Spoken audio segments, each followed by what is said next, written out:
अचैत नवरात्रि का तीसरा दिन है। हम नगर के सुप्रसिद्ध दुर्गा मंदिर पर हैं। हमारे साथ मंदिर के पुजारी अवधेश पांडे जी हैं। हम इनसे बात करेंगे कि नगर के इस दुर्गा मंदिर की स्थापना कब हुई थी, कैसे हुई थी और इस क्या मान्यता है यहाँ की।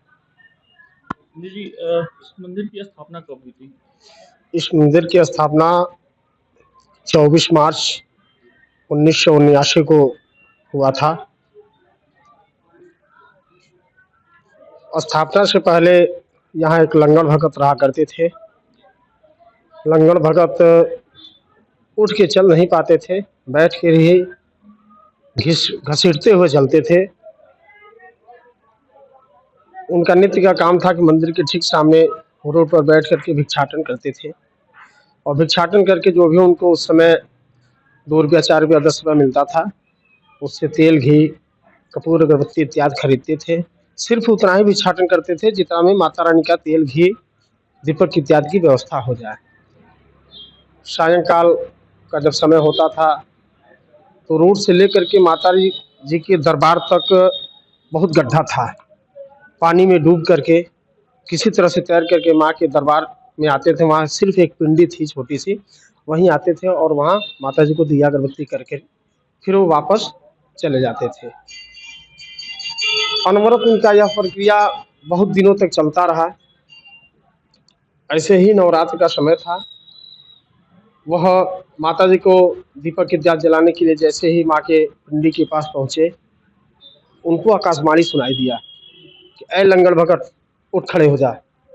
माता जी ने भाई जी, माता जी की भविष्यवाणी उनके कान में आई कि ऐ लंगड़ भगत, उठ खड़े हो जा। एक बार आवाज़ आई, नहीं समझ पाए। दूसरी बार आवाज़ आई, नहीं समझ पाए। जब तीसरी बार आवाज़ उनको झकझोर दिया तो लंगड़ भगत उठ के खड़ा होने का प्रयास किए और जब वो प्रयास किए तो पहले ही प्रयास में वो उठ के खड़ा हो गए। जैसे ही वो खड़ा हो गए तो अपने आप में ही वो नहीं समझ पा रहे थे कि मैं कैसे खड़ा हो गया। माता जी के चमत्कार। लेकिन माता जी की चमत्कार रही, उस लंगड़ भगत को वो खड़ा कर दिया। लंगड़ भगत जब वो माँ के दरबार में खड़े हो गए, धीरे धीरे जनता जान गई कि जो लंगड़ भगत घसीट के चलते थे, घिसनी काट काट के चलते थे, आज वह लंगड़ भगत माता जी की कृपा से खड़ा होकर के चल रहे हैं। लोगों में विश्वास बढ़ता गया, आस्थाएं बढ़ती गई और लोग उसी और आस्था की विश्वास के साथ माँ के दरबार से जुड़ने लगे। जुड़ते जुड़ते आज माँ के दरबार में आस्था का सैलाब है, विश्वास का सैलाब है। लोग बड़ी विश्वास के साथ जो कि माँ के दरबार में आते हैं, अपना पूजन पाठ इत्यादि करते हैं, अपनी जो भी मन्नतें होती हैं वह मांगते हैं। माता अवश्य ही उनकी सारी मन्नत को पूरा करती है। नवरात्र के समय में यहाँ देखा जाता है श्रद्धालुओं की भारी भीड़ लगती है, तो ऐसे में मंदिर की तरफ से क्या क्या व्यवस्थाएं की जाती हैं? मंदिर की तरफ से बहुत सारी व्यवस्थाएं की जाती हैं।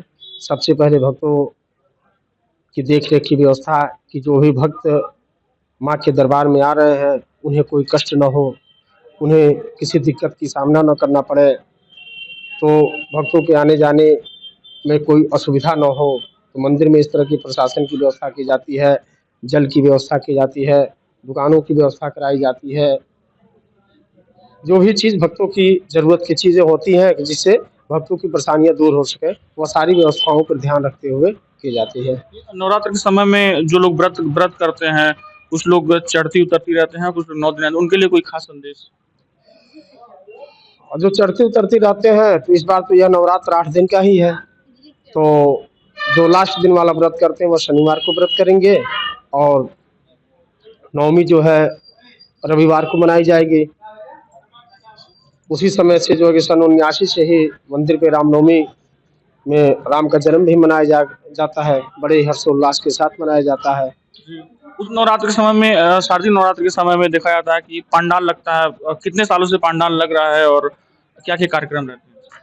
और हमारा तो मानना यह है कि महाराजगंज में दुर्गा पूजा की स्थापना यहीं से शुरू हुआ है और हम लोग बढ़ चढ़ के जो कि पंडालों की व्यवस्था करते हैं।